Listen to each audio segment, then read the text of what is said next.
Hello বন্ধুরা, আশা করি সকলে ভালো আছেন। ব্রেকফাস্ট নিয়ে চিন্তা করছেন?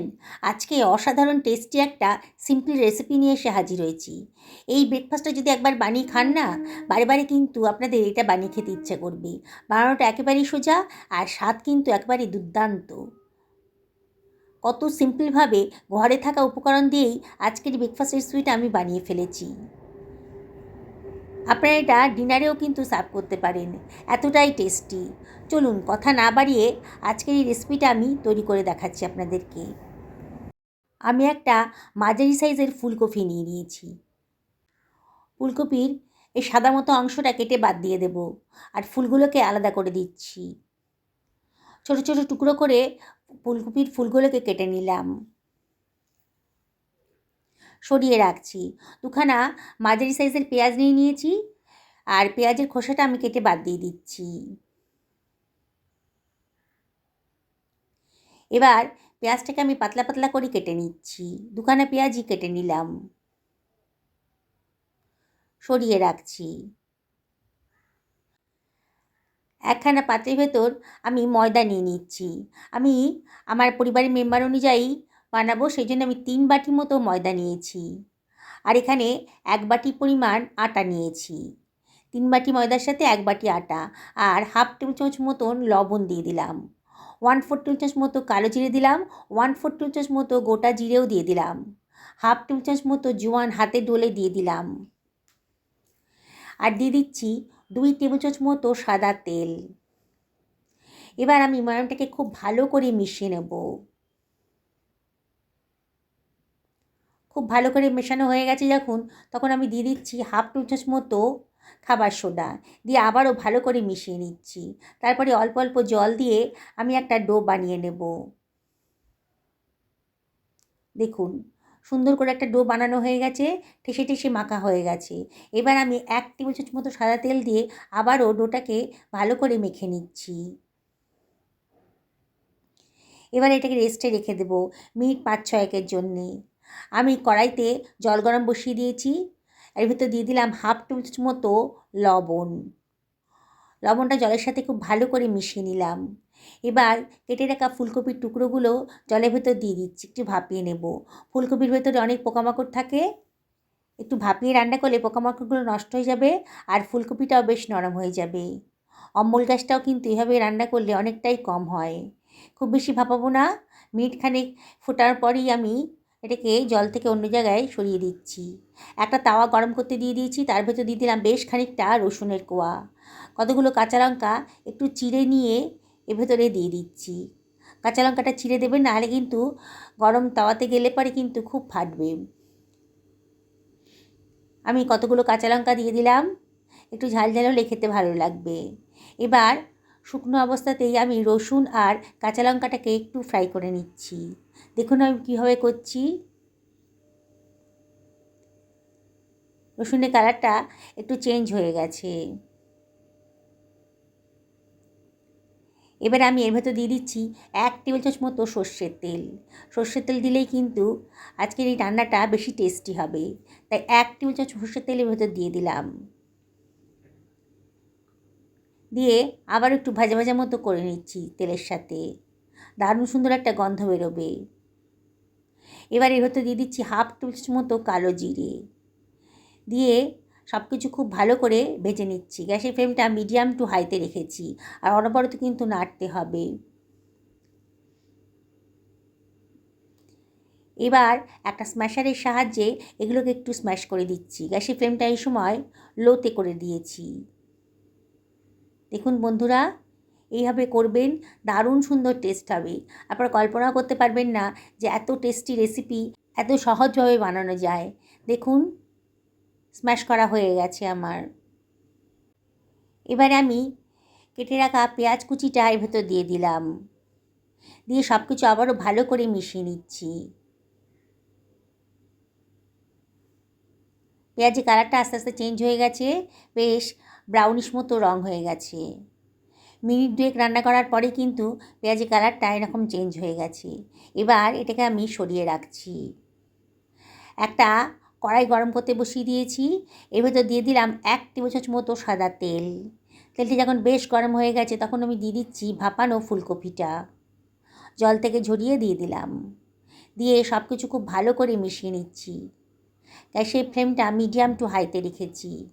এবার দিয়ে দিচ্ছি হাফ টেবিল চামচ মতো লবণ, 1/4 টেবিল চামচ মতো হলুদের গুঁড়ো দিয়ে সব কিছু আবারও ভালো করে মিশিয়ে নিচ্ছি। এবার ঢাকা দিয়ে মিনিট 3-4 আমি রান্না করে নেব। 4 মিনিট বাদে দেখুন সব কিছু আবারও ভালো করে একটু নাড়াচাড়া করে নিচ্ছি। কফিটা কিন্তু বেশ নরমই হয়ে গেছে। এবার আমি 2খানা আলু সেদ্ধ করে রেখেছিলাম, সেটা আমি স্ম্যাশ করে এর ভেতর দিয়ে দিলাম। দিয়ে সেদ্ধ আলুর সাথে সব কিছু আবারও ভালো করে মিশিয়ে নেব। এর ভেতর দিয়ে দিচ্ছি 2 টেবিল চামচ মতো ভাজা মশলা, গোটা জিরে, ধনে, শুকনো লঙ্কা আর গোলমরিচ ড্রাই রোস্ট করে ভেজে ভেজে নিয়েছিলাম, তারপরে গ্রাইন্ড করে নিয়েছি। এটাই ভাজা মশলা। 1 টেবিল চামচ মতো চাট মশলাও দিয়ে দিলাম, দারুণ সুন্দর টেস্ট আসবে। এবার আমি সব কিছু খুব ভালো করে মিশিয়ে নিচ্ছি। গ্যাসের ফ্লেমটা এই সময় একেবারে লোতে করে দিয়েছি যাতে পোড়া না লেগে যায়।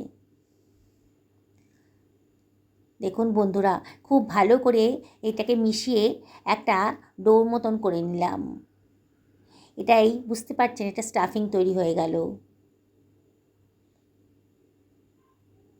সুন্দর একটা গন্ধও বেরোচ্ছে আর আমার তৈরিও হয়ে গেছে। এবার গ্যাসের ফ্লেমটা অফ করে দিয়ে এটাকে আমি অন্য একটা পাত্রের ভেতর সরিয়ে রাখছি। একটু ঠান্ডা হয়ে গেছে। এর ভেতরে আমি দিয়ে দিচ্ছি ভেজে রাখা পেঁয়াজ, লঙ্কা আর রসুনটা, যেটা তাওয়াতে ভেজে রেখেছিলাম।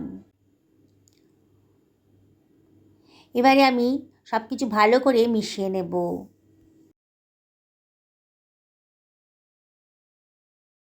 খুব সুন্দর করে মেশানো হয়ে গেছে। এবার এটাকে আমি সরিয়ে রাখছি। আমার ময়দাটাও মাখা হয়ে গেছে প্রায় 10 মিনিট। এবার আবারও একটু ঠেসে ঠেসে মেখে নিচ্ছি। দেখুন কতটা স্মুথ হয়েছে। এবার হাতে ডলে একটুখানি কসুরি মেথি দিয়ে দিলাম, দারুণ সুন্দর একটা গন্ধ বেরোবে। কসুরি মেথিটা পরে দিলে পরে আরও সুন্দর গন্ধ আসে, সেই জন্য পরেই দিলাম। ময়দাটাকে আবারও ভালো করে মেখে নিচ্ছি। এইভাবে করবেন, দারুণ সুন্দর গন্ধ বেরোবে। আবারও মিনিট খানেক ভালো করে ঠেসে ঠেসে মেখে নিলাম।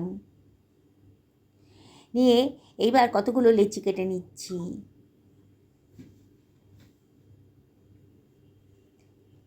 আমরা নর্মাল যে রুটি খাই তার থেকে একটু বড় সাইজের লেচিগুলোই কিন্তু কাটতে হবে, তাহলেই কিন্তু পরোটাটা টেস্টি হবে। এইভাবে সমস্ত লেচিগুলো আমি কেটে নিলাম। একটা লেচি নিয়ে নিচ্ছি, নিয়ে এবার দিয়ে দিচ্ছি 1/4 চামচ মতো সাদা তেল। তেল দিয়ে এটাকে একটা গোল মতন করে রুটির মতো বেলে নিচ্ছি।